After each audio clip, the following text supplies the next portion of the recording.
Hello po, welcome po sa aking channel at welcome rin po kayo sa aking Preach from Home program.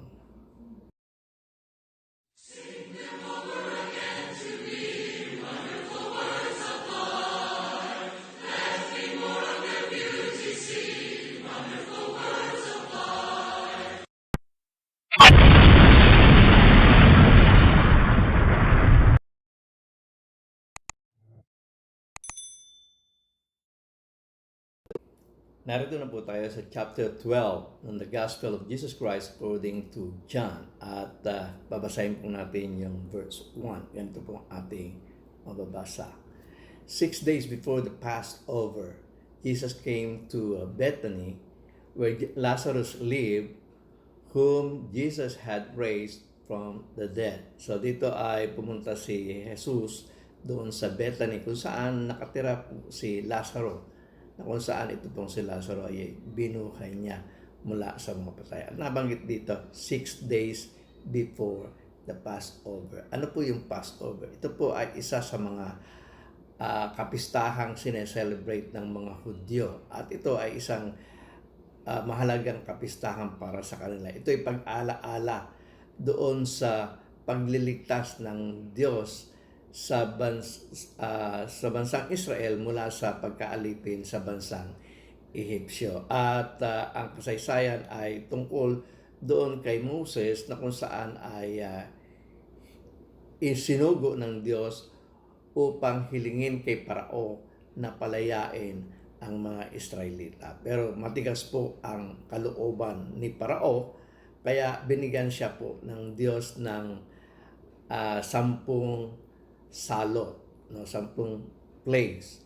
At doon sa 9 na salot ay hindi pa rin natinag si Parao at pinagmatigasin pa rin niya na hindi palayain ang bansang Israel. Kaya nga ginawa pa ng ating Panginoong Diyos yung ika-10 salot. At dito sa ika-10 salot ay pinatay ng Panginoon ang lahat ng mga panganay sa bansang Ehipsyo. Lahat ng naroon sa bansang Ehipsyo, ang lahat ng kanilang mga panganay ay mamamatay. Natural na nasa kamay ng mga Ehipsyo ang mga Israelita, so damay po ang mga Israelita sa salot na ito. Kaya gumawa po ang Diyos ng paraan para sa ganon ay hindi madamay ang bansang Israel doon sa salot na ibibigay ng Diyos sa bansang Ehipsyo. At doon na nga nag-originate yung tinatawag na Passover. Ganito po ang ating mababasa dito po sa Exodus chapter 12 verse 12. Ganito po ang ating mababasa. On that same night, I will pass through Egypt and strike down every firstborn of both people and animals, and I will bring judgment on all the gods of Egypt. I am the Lord. The blood will be a sign for you on the houses where you are, and when I see the blood, I will pass over you. No destructive plagues will touch you when I strike Egypt. Sabi ng Panginoon, pag sinalot ko na ang bansang Ehipsyo, hindi kayo madadamay sa sa salot na ito. Magpapass over ako. Pero magpapass over ako kung makita ko yung blood na inilagay nyo doon sa sa hamba ng inyong mga pintuan. At itong celebration ito ay sineselebrate nila ayon sa ipinag-utos sa kanila ng Panginoon. Mababasa natin doon sa chapter 12 verse 1 ng Exodus. Ganito po ang ating mababasa. The Lord said to Moses and Aaron in Egypt, "This month is to be for you the first month of your year." No, yung palalayaan na ng ating Panginoong Diyos ang bansang Israel sa kamay ng Ehipsyo, at ibibigay niya nga yung panghuling salot upang payagan na ni Parao na makalaya ang bansang Israel, sabi niya ito yung ituturing yung first month of the year, no, ninyo. At dito, ang sabi ng ating Panginoong Diyos ay ganito sa verse 3, ganito po ang ating mabasa. Tell the whole community of Israel that on the 10th day of this month, each man is to take a lamb for his family, one for each household. So kukuha po sila ng kordero at isang kordero sa bawat pamilya. So kung gaano karami yung mga Israelita, kung gaano karami pamilya, ganoon din karami yung kordero na kanilang papatayin. Sa verse 4 ang sabi ay ganito, if any household is too small for a whole lamb, na kung masyadong maliit naman yung sambahayan para sa isang buong kordero, ganito naman ang sinabi ng ating Panginoong Diyos. If any household is too small for a whole lamb, they must share one with their nearest neighbor, having taken into account the number of people there are. You are to determine the amount of lamb needed in accordance with what each person will eat. So kung gaano karami yung kayang kainin nung bawat tao sa bawat pamilya, doon nila i-consider kung gaano karaming kordero ang kanilang papatayin. So kung ang kordero ay napakalaki para sa isang pamilya, ito ay isi-share nila sa iba pang pamilya. So verse 5, ganito ang ating mababasa. The animals you choose must be year-old males without defect, and you may take them from sheep or the goats. So dalawang pagpipilian, kung pwedeng tupa, pwede ring kambing. At ang pipiliin nila ay walang kapansanan at ito ay dapat 1 taong gulang na lalaking tupa.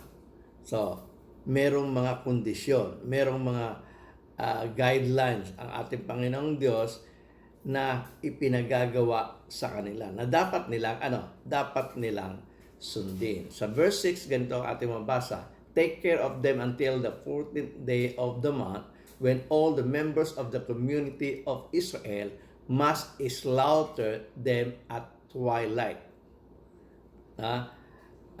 Sa panahon ng twilight, doon nila i-slaughter, doon nila ipapatayin yung kanilang kordero.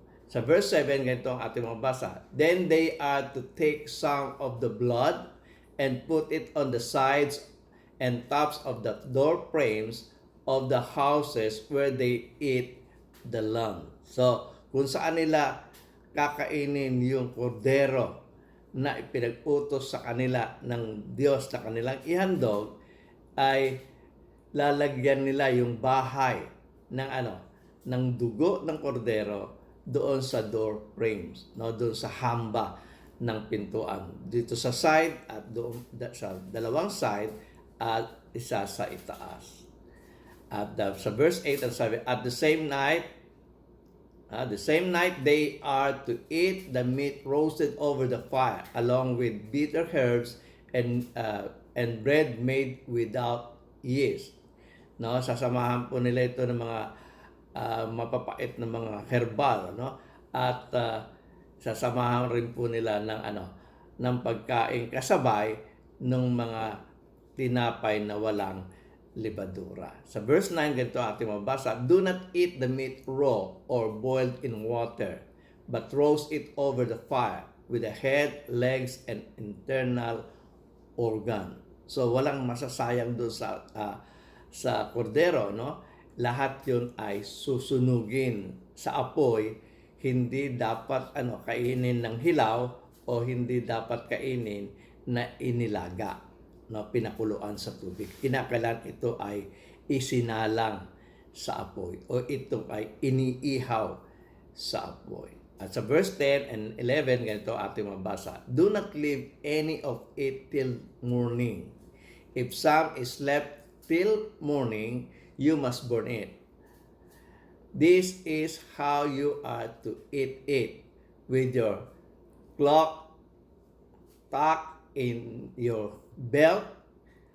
No, yung damit mo ay merong tali ng sinturon, at sabi, your sandals on your feet and your staff in your hand. Eat it in haste.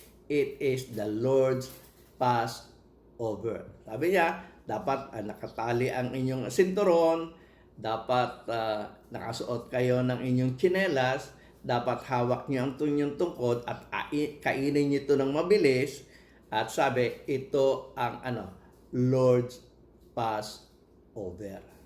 Ito yung sineselebrate ng mga Hudyo bilang pag-ala-ala nila doon sa ginawa ng Diyos na pagliligtas sa kanila, doon sa ikasampung salot na ibinigay ng Diyos sa bansang Ehipsyo. Para maligtas sila sa salot, ay dapat gawin nila ang mga bagay na ito para sa ganon ay mag-pass over ang Panginoon. At ito ay ginagawa ng mga Israelita bilang pag-ala-ala sa event na yon na ginawa ng Panginoon sa kanila. At ito'y inabutan na ng ating Panginoong Kristo ang celebration na ito. Kaya nga, nababanggit doon sa chapter 12 verse 1, malapit na yung Pasko. Malapit na yung Passover. Malapit na nilang i-celebrate. At ito ay isine-celebrate din ng ating Panginoong Jesus. Pero nung siya ay maghuling hapunan na nakasama ng kanyang mga alagad, ang Lord's Passover na ito ay naging Lord's Table sapagkat nabago niya po yung pagse-celebrate nito. Imbis na yung Passover lamb ang kanilang pagsalu-saluhang kainin, ang ating Panginoon Kristo ay dumampot ng tinapay at ibinahagi sa kanila at kumuha ng saro at ibinahagi sa kanila. Kaya ito ay tinawag na nating Lord's Table na ginanap ng ating Panginoon Kristo sa kanyang Last Supper. At kung gusto niyong matunghayan at maintindihan ang bagay nito, panoorin niyo po ang video ito na sa inyong harapan na may title na Virtual Worship. Sapagkat dito po ay tatalakayin ko ang tungkol sa Lord's Supper na dapat na dapat nating i-celebrate bilang mga Kristiyano. Na dapat ito'y kasama sa ating worship. At dito sa virtual worship ay pinoproblema ng mga kapatid kasi nga hindi naman tayo magsasama-sama face to face, paano natin gagawin ang bagay na yan. At dito, in-explain dito sa virtual worship na video ito kung paano magaganap miski na tayo ay nasa virtual. Pero kung gusto niyo ring mapanood yung video, mapapansin niyo po dito po sa itaas na meron pong itim na stripe. Yan pong stripe na yan, pwede niyong i-press para mapanood niyo naman yung aking video tungkol sa Lord's Supper.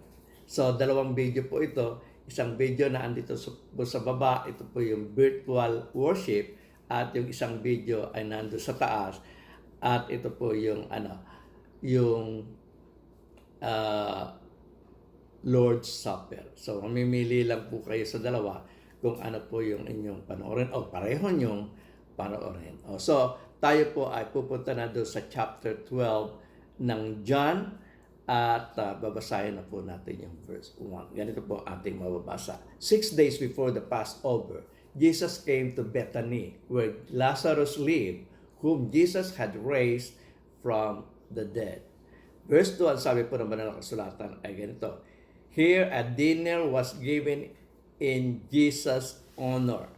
So, gumawa sila ng piging, gumawa sila ng hapunan para sa salo-salong pagkain para sa sa ating Panginoon sa Kristo. Siguro ito isang bilang pasasalamat nila ng pamilyang ito para sa doon sa ginawa ng ating Panginoon sa Kristo pagbuhay na magmuli sa mga patay kay Lazaro na 4 na araw nang namamatay. So, muli ko mabasahin sa verse 2, ang sabi, here a dinner was given in Jesus' honor. Martha served, while Lazarus was among those reclining at the table with him. Andun si Lazaro, yung muling binuhay ng ating Panginoon Kristo, kasama po doon sa table. At mapansin po natin, binanggit dito, reclining. Kasi yung table po nila, yung kanilang dining table, no, hindi kagaya ng dining table natin na mayroong mga upuan. Ang dining table po nila ay mababa. Tulad na makikita po natin dito po sa picture na ito, na kung saan ay naka-recline yung mga nakikisalo sa pagkain.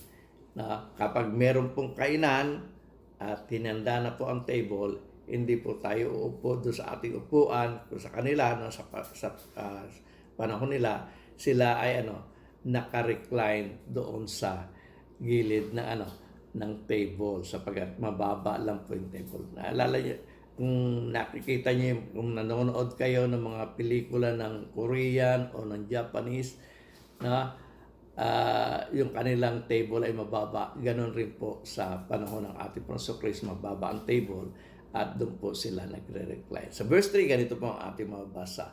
Then Mary took about a pint of pure nard, an expensive perfume. She poured it on Jesus' feet and wiped his feet with her hair. And the house was filled with the fragrance of the perfume. So, si Mary po ay kumuha ng pabango, no, yung langis na pabango, at ito ay pinapahid niya sa paa ng ating Panginoong Hesukristo, at pinapahiran niya ng buhok, no, habang ito ay ipinapahid niya. At ang buong bahay ay napuno ng bango, no, nung perfume na kanyang ginamit. At tingnan po natin sa picture para makita natin yung illustration kung paano ginawa ni Mary. Ito po illustration lamang. Ito yung mga actor lamang. Hindi po tunay na si Mary, no?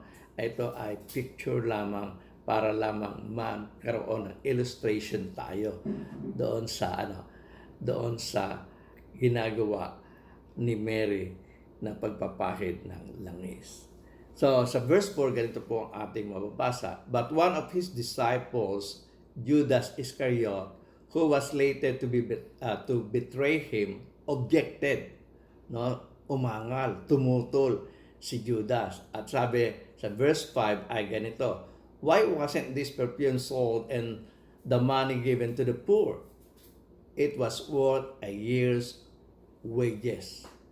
Na 300 dinaris po ito, at tinatayang ito ay kabuuan na ng 1 taong sweldo o sahod. So, malaking halaga yung perfume na tila baga ay nanghihinayang si Judas, at sinasuggest niya na sana yung perang pagbibilhan sana ng perfume na ito ay ibahagi na lang sa mga dukha. So, parang may concern siya dun sa mga dukha. Pero ang totoo, ang sabi po sa verse 6 ay ganito, he did not say this because he cared about the poor, but because he was a thief. Magnanakaw siya. As keeper of the money bag, he used to help himself to what was put into it. So, umaarte siya na para bang concern siya sa mga mahihirap, na sana ibigay na lang sa mga mahihirap yung pagbibilhan nung pabango. Pero sa totoo, siya ay magnanakaw, at kinukupitan niya yung bag na hawak niya, no, na pinglalagyan ng kanilang pananalapi. Siya kasi yung may hawak ng treasury. No, siya po ang treasurer ng grupo ng ating Panginoong Kristo, at sa kanya ipinagkakatiwala yung pera. Pero ang ginagawa niya, kinukupitan niya ito, ninanakawan niya. Sa verse 7, ang sabi ng ating Panginoong Kristo ay ganito, leave her alone, Jesus replied. It was intended that she should save this perfume for the day of my burial. You will always have the poor among you, but you will not always have me.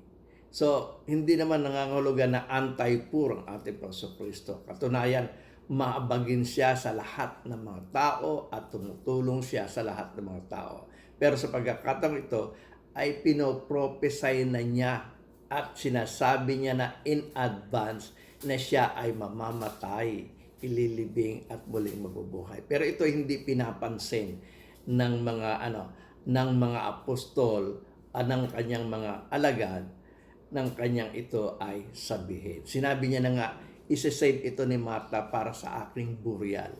Pero hindi nila pinansin. At sinabi niya na nga na ang lahat ng mga dukha ay kasama ninyo eh.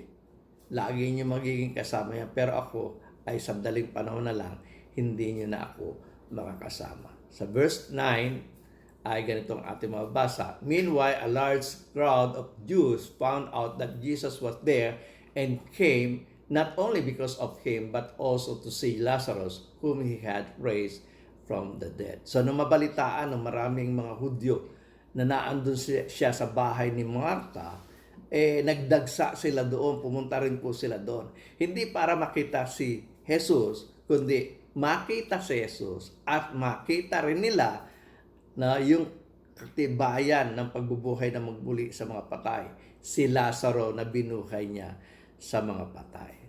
So, dalawa yung purpose ng pagpunta nila. Makita nila si Jesus at makita nila na si Lazaro na muling binuhay ng ating Panginoon Kristo sa mga patay. So, sila ay magiging mga eyewitness ng pangyayari ito. Alam nilang namatay si Lazaro at ngayon makikita nilang buhay na kasama at kasalo ng ating Panginoon Kristo sa piging na ginawa ni Martha para sa Panginoong Jesus. Sa verse 10 at verse 11, ganito po ang ating mababasa. So the chief priests made plans to kill Lazarus as well. So hindi lamang si Jesus ang kanilang papatayin, gusto rin nilang patayin muli si Lazarus. Para sa ganon, ay mawala ng ebidensya, mawala yung tandang ginawa ng ating Panginoong Kristo na magpapatunay na siya na nga ang Kristo, ang anak ng Diyos na buhay. Sapagkat itong mga chief priest na ito, pati ng mga Pariseo, ay hindi naniniwala sa ating Panginoong Hesus Kristo. So muli kong babasahin ang sabi, so the chief priest made plans to kill Lazarus as well. For an account of him, many of the Jews were going over to Jesus and believing in him. Dahil sa pangyayari yun na binuhay na muli ng ating Panginoong Jesus, si Lazaro, marami ang nagsialis doon sa mga grupo ng mga Pariseo, ng mga Sadyusyo. Maraming nagsialis doon sa kanilang relihiyon at sila ay sumama na kay Kristo na sila ay sumasampalataya sa Kanya. So, dito ay naaalarma na mga religious leader ng panahonan ng ating Panginoong Kristo sapagkat isa-isa na nawawala ang pagtitiwala at pananampalataya ng mga Hudyo sa kanila at naibabaling na ang kanilang paniniwala sa ating Panginoong Hesus Kristo. Kung tatandaan niyo yung aking video tungkol doon sa mga tupa ng Panginoon, ito na nga po yun. Nakikinig ng aking tinig ang aking tupa. At ito na nga po, nagsimula ng makinig sa tinig ng Panginoon ang kanyang mga tupa at unti-unti nang naagaw sa kamay ng mga religious leaders ng kanilang kapanahon. At sabi nga niya, may iba pang tupa na aking kukunin at ilalagay ko sila sa iisang kawan. Sana ay nagustuhan niyo po ang video ito at kung kayo'y nag-enjoy, sana po ay magkita-kita po tayong muli sa mga susunod pang video na aking gagawin. Kung nagustuhan niyo po ang video ito, sana po ay mag-subscribe kayo At i-ring nyo na rin po yung bell para sa ganon ay kung meron po kaming mga bago pang mga video na akin pong i-upload ay ma-notify kayo. At i-like nyo na rin po kung nagustuhan nyo po ang video ito. At kung maaari ay i-share nyo na rin po ito sa inyong mga kaibigan para sa ganon sila man ay makapanood ng mga video ito. At sana po ay kung meron po kayong comment, sana po ay mag-comment kayo. Muli, ako po si Nehemia Sayuhay. Ako po ay taos-pusong nagpapasalamat sa inyo at sana po ay panoorin nyo na rin po yung video ito na sa inyong harapan at pindutin nyo na rin po itong bilog para sa inyong mga subscription. Maraming salamat po.